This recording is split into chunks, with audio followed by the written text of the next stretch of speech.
Hola, ¿qué tal amigos? ¿Cómo están? Les habla el faraón Ramsés, llegando ya desde el lejano oriente, desde Egipto.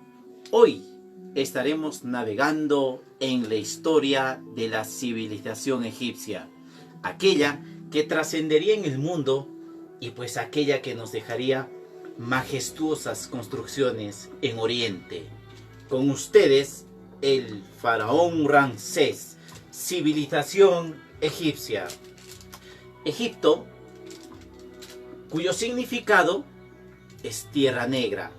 Recordemos que Egipto se ubica en Oriente y se ubica pues en el continente africano. Por otra parte, ubicación y límites. Egipto limita por el norte con el mar Mediterráneo, por el sur con Nubia y Etiopía, por el este con el Istmo de Suez y también el Mar Rojo, y por el oeste con el desierto de Libia. Si no es que nosotros, los faraones y el pueblo egipcio, se originaría la vida gracias a una fuente vital denominada el río Nilo, y Heródoto de Halicarnaso, un griego sabio y padre de la historia, le denominaría como el famoso don o un regalo divino de los dioses egipcios. Proceso histórico.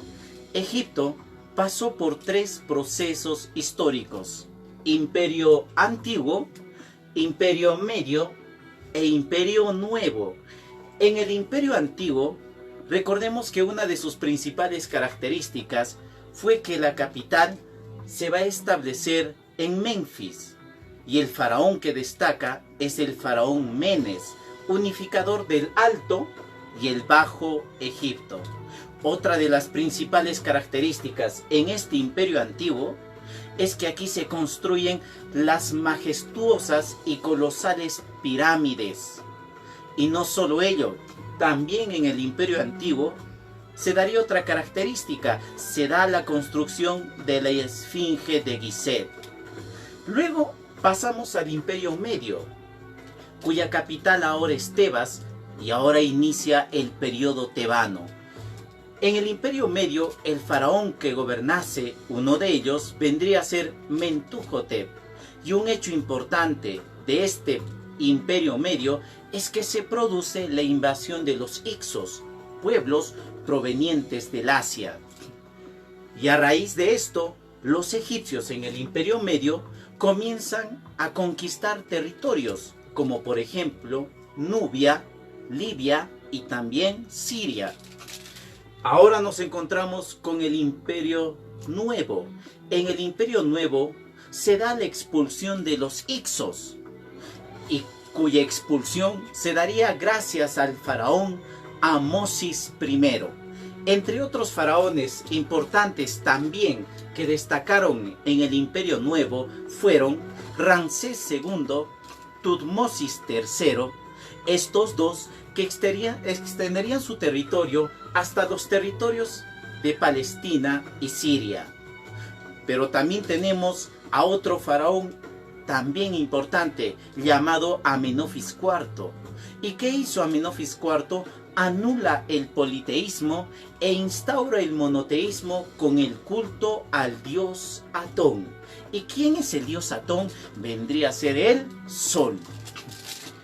Recordemos que en cuanto a la organización sociopolítica de Egipto, fue una monarquía teocrática, en cuya cabeza me encontraba yo, el faraón, máxima divinidad. Luego me acompañaban los sacerdotes, y los sacerdotes eran guardianes de templos. Luego vienen los escribas, los escribas cuya misión principal era la de administrar el Estado egipcio, pero también este escriba llevaba los egresos e ingresos del faraón.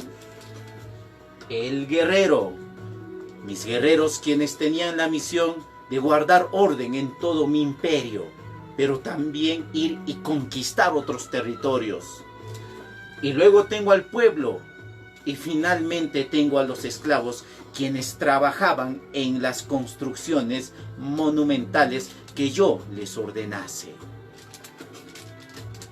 Otra de las características también más importantes de Egipto vienen a ser sus construcciones monumentales. Y hoy hablaremos de sus mausoleos o de sus tumbas. A ver, las pirámides, las mástabas y los hipogeos. Las pirámides construidas en el desierto de Giza. Recuerda bien que te dije que en el Imperio Antiguo se iniciaron las construcciones de pirámides, cuyas pirámides destacan a los faraones de la cuarta dinastía, Keops, Kefren y Miserino. Eran mausoleos y tumbas donde yacían los cadáveres y donde se enterraban a los gobernantes, en este caso a los faraones. Luego tenemos a las mástabas, y las mástabas eran mausoleos también denominadas como pirámides truncas, donde se enterraban a nobles. Y luego tenemos a los hipogeos, que ahí pues eran construidas en las rocas de las montañas, y ahí se enterraba al pueblo. Cabe destacar, y no olvidemos, que también Egipto destacó en escultura. Generalmente, las esculturas egipcias se caracterizaron porque fueron rígidas. ¿Por qué mostraban rigidez? Porque no muestran estados de ánimo. Entre las esculturas más importantes cabe destacar los colosos de Menón. ¿Qué fueron los colosos de Menón? Fueron estatuas de faraones gigantescos que estaban sentados en las puertas de los templos. Y tú dirás, ¿por qué a estos faraones estaban sentados en las puertas de los templos? Ya que ellos eran guardianes en contra de los espíritus malignos. Luego también tenemos a la Esfinge de Giza o la Esfinge de Gizeh. Y también tenemos la estatua también del escriba sentado, funcionario que se encargaba del egreso e ingreso de los faraones. Ahora, por otra parte, también cabe destacar que los egipcios tuvieron escrituras. Nosotros, los egipcios, manejamos pues 3 tipos de escritura.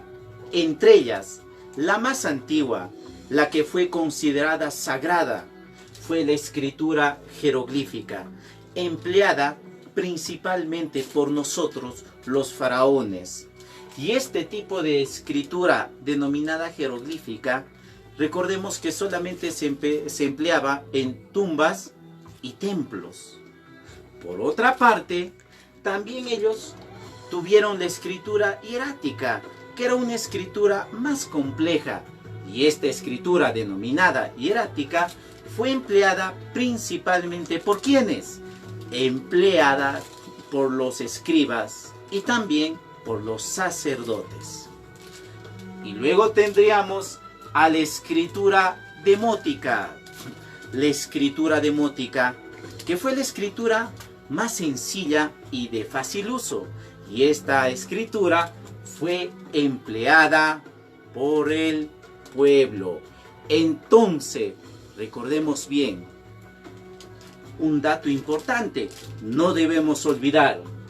¿Quién descifró la escritura jeroglífica? Pues la descifró el sabio francés Jean-François Champollion. Lo descifraría pues nada menos y nada más que en la piedra Rosetta. Por ello es que Jean-François Champollion es considerado como el padre de la egiptología, ¿no es cierto?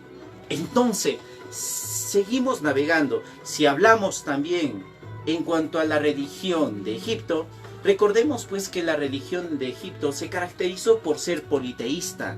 Dentro de todos ellos se manifestaban diferentes dioses, ya sea, por ejemplo, Osiris.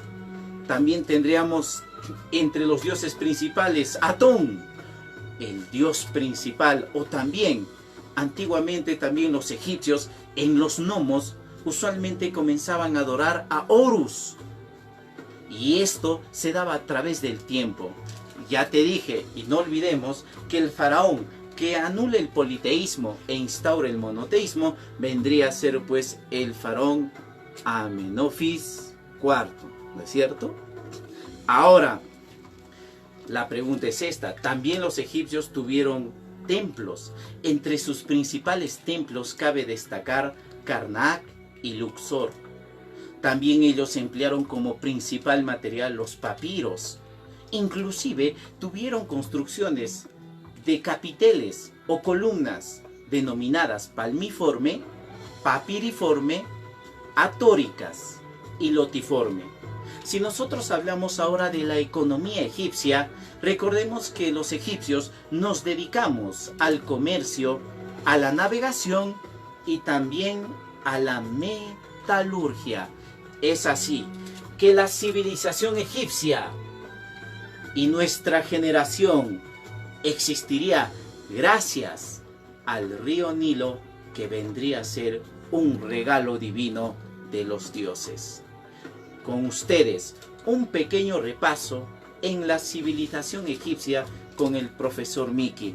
Y recuerda, tenemos que hacer historia y yo me quedo en casa. Y como diría, esta historia continuará. Hasta la vista, baby.